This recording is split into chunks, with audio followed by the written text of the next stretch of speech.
Okie doke, everybody. So we're going to do our articular daily routine, our controlled articular rotations. So it's important, if you're doing it in the morning, to have a certain degree of engagement into your body, which is of course going to be different if you're doing it before you warm up for any type of sport or exercise regime. And so in the morning when you're doing it, you can use about 30–40% of your muscle engagement. If you're doing it in another time during the day, you can engage a little bit more. If you're doing it to prepare before, practicing anything, sports, activities, between 50–60%. If you're a more experienced practitioner, you can also do 70. And so let's come with our feet hip width apart. You can have the block in between your legs, so you're pushing into the block and you find the elongation into your spine. Your feet are pushing down, and you're growing as tall as you can. You have the big toe cushion pushing, the little toe cushion, and the center of your heel, and you're mindful that you're not locking your knees. Your legs are active, the legs are straight, but we don't want to just hang into our joint with locked knees and not having any energy into the muscles. We start with the cervical spine, so squeeze the arms into the body and start lengthening from the base of your head, dropping the chin down, going into flexion into one neck, rotate to your left. Rotate as far as you can rotate, and then start lifting your chin up. Try to maintain the space between the vertebrae, rotating. Whilst you're doing that, you're breathing with your mouth closed. You're always breathing through your nose. Drop the chin towards your right shoulder, to the armpit, pass through the collarbones. Continuing to move through. In the meantime, not forgetting to squeeze the arms in towards the body, to squeeze your legs into the block. Continuing to move in a circular manner. Try to maintain the spaciousness between the vertebrae, between the discs. Now as you're lifting your chin up, you try to lengthen the base of your head away from your shoulders. So you're not jamming your neck, you're not compressing. After your third repetition, when you come to your midline, you're going to reverse, take it to the other side. Now whilst we're doing this, if you notice any pain, any point of being painful or feeling blocked, you don't force through it, you go around it. And as you do the exercises, you might find that that particular point eases, might no longer feel painful. It might be a question of how you're moving. So if you're moving forcefully, jamming it into it without any sense of spaciousness, might feel uncomfortable and painful. But as you're learning to move with more spaciousness into your body, then you might find that it doesn't feel as jammed or blocked. Now you take your block, we go to the thoracic spine. So imagine that from your hips down, you're in a mold, nothing is moving, or like you're in a cast. You hug the block or a cushion or even a soft small ball, shoulders down. And you're going to start to flex your spine. Start from the top, from the chin, round your spine. Going to arrive to a point where your spine can no longer articulate. This is where you're going to stop. Going to rotate towards your left without moving hips. Then you're going to start to side bend. Shoulders stay down. Your shoulders now point forwards. Start pushing your chest into the block. With your arms, you're squeezing the block towards your shoulders down. The next stays lengthen, side bending towards your right, rotate to the right, both shoulders towards the floor, pass through midline and continue to move through. Now imagine as if you have flashlights on your shoulders. When you come to your side flexion, the flashlights are pointing forward. When you go to your thoracic extension, flashlights are looking up. They're always moving together. Now to point forward once again as you come to your lateral flexion, And then you rotate, the flashlights are pointing down. Shoulders stay down, you rotate in your flexed spine, go all the way towards your left and start to side bend. Push the chest into the arms, lift the heart, keep pressing the feet down. Side bend, rotate. Come to center, we're going to reverse, take it to the other side.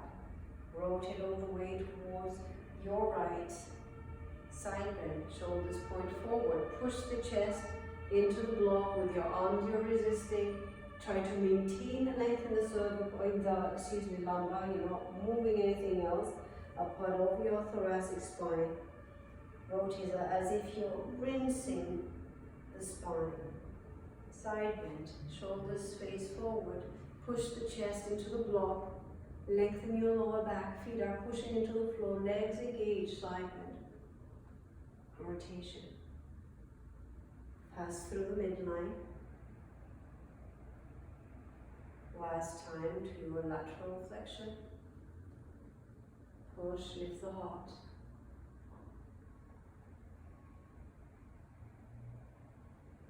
And come to the midline. And upright. Bring the block once again in between your legs. Squeeze the block. Squeeze the arms to the side of the body. Now, as we move the shoulder blades, the fingers are going to go up and down your legs, but try not to bend your elbows, try not to move your arms forward or back, and try not to move your spine. So the movement is purely onto your shoulder blades. So lift your shoulders up to the ears, squeeze the back, retracting. Now push down into protraction, to depression, and then open them apart for protraction. Elevate.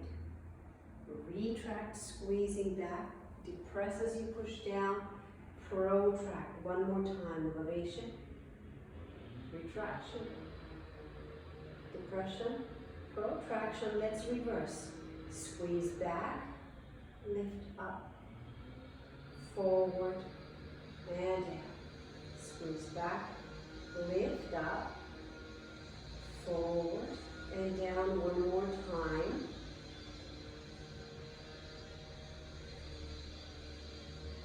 Great. And coming to forward, you can lift the block to the side. You're going to bring your right foot forward, your left foot back. Your hips, your shoulders are staying squared forward, parallel. Feet are pushing into the earth, engaging your core. You squeeze your left hand into a fist and you externally rotate the right.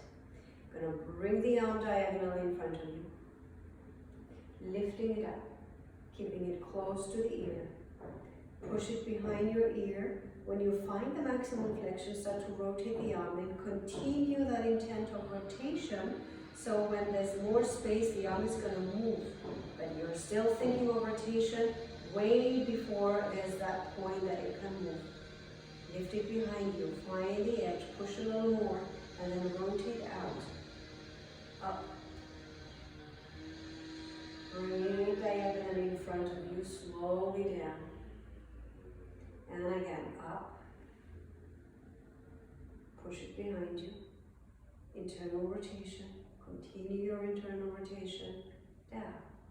Lift up, find the edge, push a little more. Rotate out.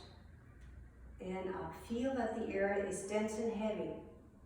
As if you're in a sticky, gluey liquid, like liquid, what's the word I'm looking for? Push the arm behind you, liquid glue. That's the word I was looking for. Rotate the arm in. And so it's sticky and dense. You really have to work for it. Without moving the spine, without moving the hips.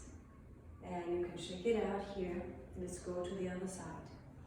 Push the feet down, hips squared, shoulders squared.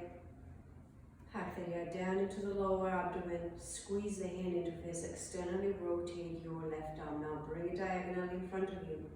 Lift it up. Now try to keep it close to the ear in the axis of your shoulder without letting it deviate to the side. Start to roll the arm in. Continue to roll the arm in. Continue, continue, continue. Bring it down. Lift it up behind you, find the edge. Push a little more. And then roll out. Lifting it up.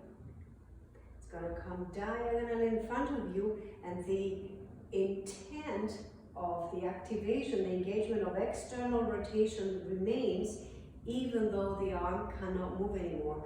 The external rotation, the action of external rotation is there, but there's no movement. I'm still thinking of external rotation, still until I go to my max, and then I start to roll it in. I continue to roll it in. I haven't forgotten the action of internal rotation. And as I bring it down, the arm can move, and so it moves. I'm still in internal rotation. I'm really thinking about it. I'm really engaging. Lift it behind you, rotate, up. And then you bring it in front of you. The area is dense and heavy. The feet are still pushing. Your buttocks are engaging, the abs as well. Squeezing hand into fist, up. Keep your spine tall. Push the arm behind you, find the edge. Push a little more, start to internally rotate. Continue, continue, continue. And lift it up behind you. Rotating the arm, keep rotating, keep rotating, keep rotating, and bringing it in front of you. And down. Great.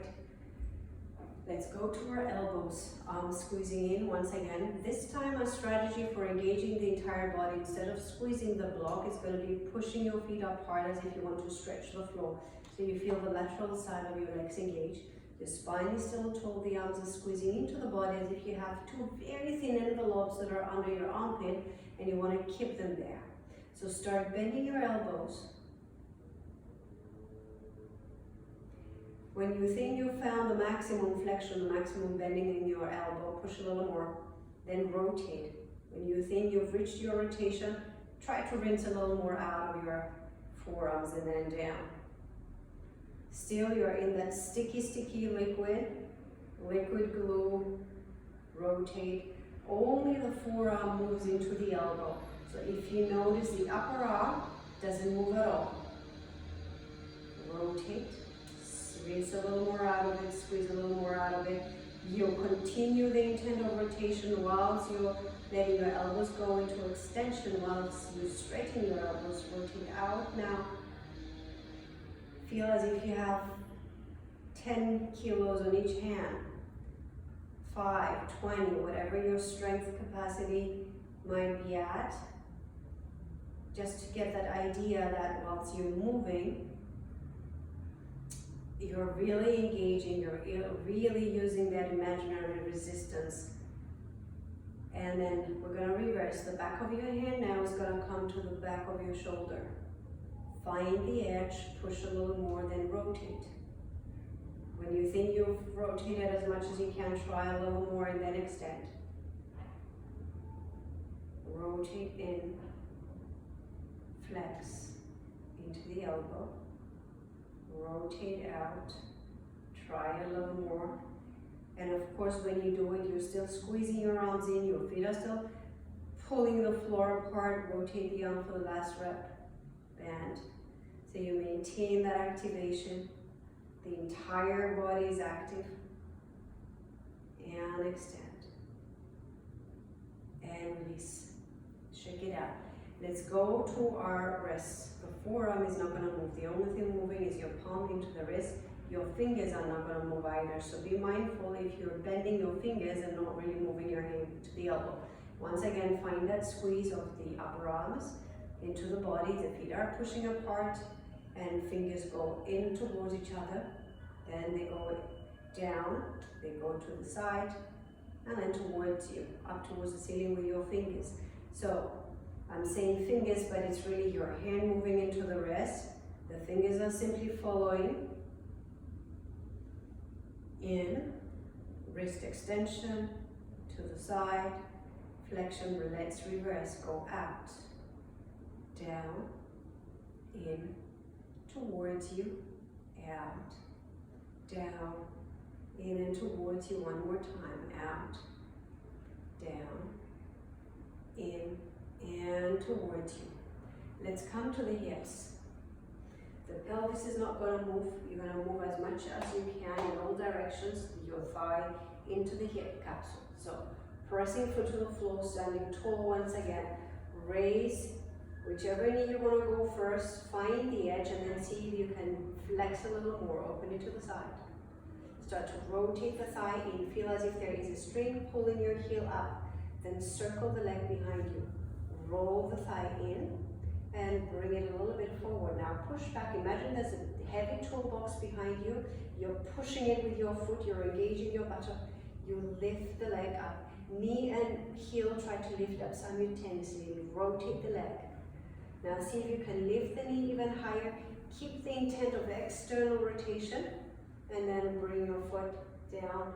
Try to keep your foot flexed to have more muscular engagement into the entire leg, more control. Lift up. Still thinking of external rotation. When you reach the maximum, go to neutral. Lift a little higher. Out to the side. Rotate. Watch the pelvis that it doesn't move. Circle it behind you. I have my hand on my hip, but it's not for decoration. I'm pushing down, or if I have good control, I don't have to push, but I can monitor what my hip is doing. I can get a sense of what my pelvis wants to do. Knee up towards the armpit. Rotate out. Bring it down. Last time, up, external rotation. Think of the inner heel lifting up towards the ceiling. Now thigh to neutral. Flex a little more, lift it out to the side, roll in. Take it behind you. Bring it in and now push away. Find the edge, push a little more. Lift out to the side. Circle. External rotation, bring it down. And let's go to the other side. Pressing foot to the floor, grow tall.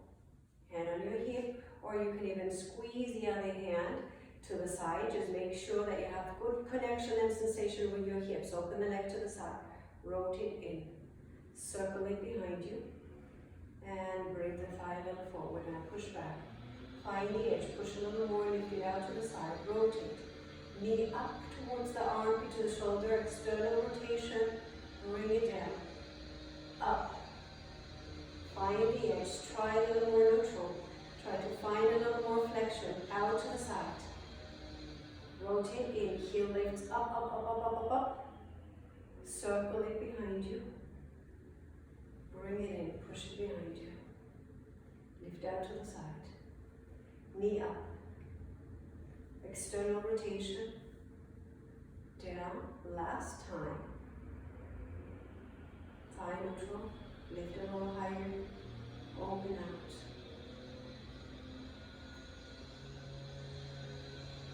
Push back. Extend into the hip. Out to the side. And down. Beautiful. Now let's come and sit. We're going to go to our knees.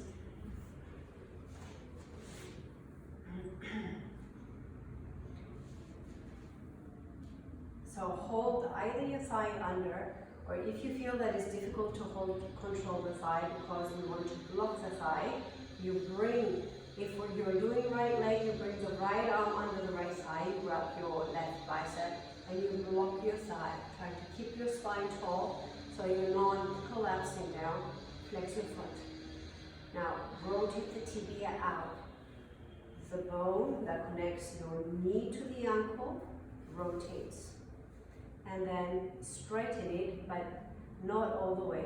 Rotate the tibia in and down. Out, extend, in and flex. Last time out, extend, in and flex. And let's reverse. Keep the tibia in, straighten, roll out, down and in. Watching from your knee down, making sure there's movement happening between your knee and your ankle. If nothing happens, take your hand, let it move with your own help, with your hand helping. Try to register that movement in your brain and then try to recreate it. Let's go to the other side. Block your thigh, lift the chest, monitor from your knee down, rotate out, extend, rotate in and flex. rotate out and extend, in and flex, out and extend, in and flex, and let's reverse, extend, out, down, and in, moving slowly. And also notice when you're trying to move your tibia, if the tibia is a little stuck and it's not moving, make sure you're not simply moving your foot thinking that you're moving your tibia. Great. Let's go back to the first leg, point the toes. Gonna block now your tibia, your lower leg, so we don't want any movement happening between the knee and the ankle, and we're just gonna move the foot into the ankle. Point the toes, let your toes go in, go to dorsiflexion, out to the side, then point into plantar flexion, and move slowly going for 3 circles. Try to move slowly, point well, and then reverse.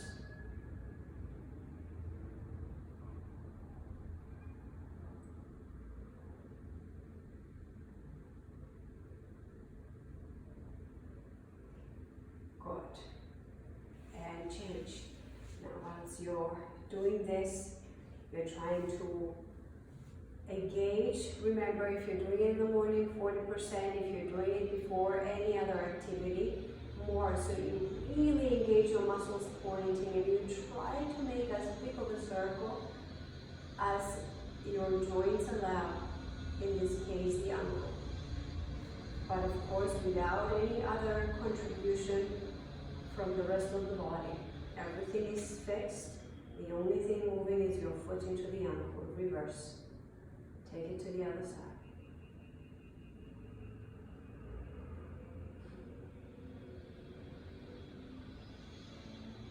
And finish with your toes pointed. And you can take your socks off for a moment if you're wearing heavy like me. And we'll go to the toes now. Try to keep all of the metatarsals evenly pressing so the feet are balanced. And lift the big toe up. Lower the big toe. Big toe lifts up and down. When you lift the big toe up, try not to let it deviate to the midline. Try to keep it in line. Go ahead one more time. Up and down. Keep the big toe down. Lift all 4 toes up and down. 4 toes up and down. Up and down. Now, lift all 5 toes up. Spread them out. Big toe down and up. Down and up. Down and up.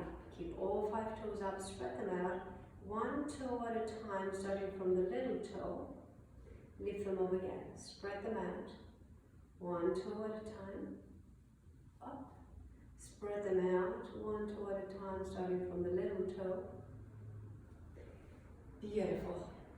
And that would be your daily routine, like brushing your teeth, flossing for your joints, making sure that you keep the cartilage nice and buoyant, your joints moving in the best way possible, efficiently, avoiding any injuries, any compressions whilst you move or whilst you do your activities. Thank you.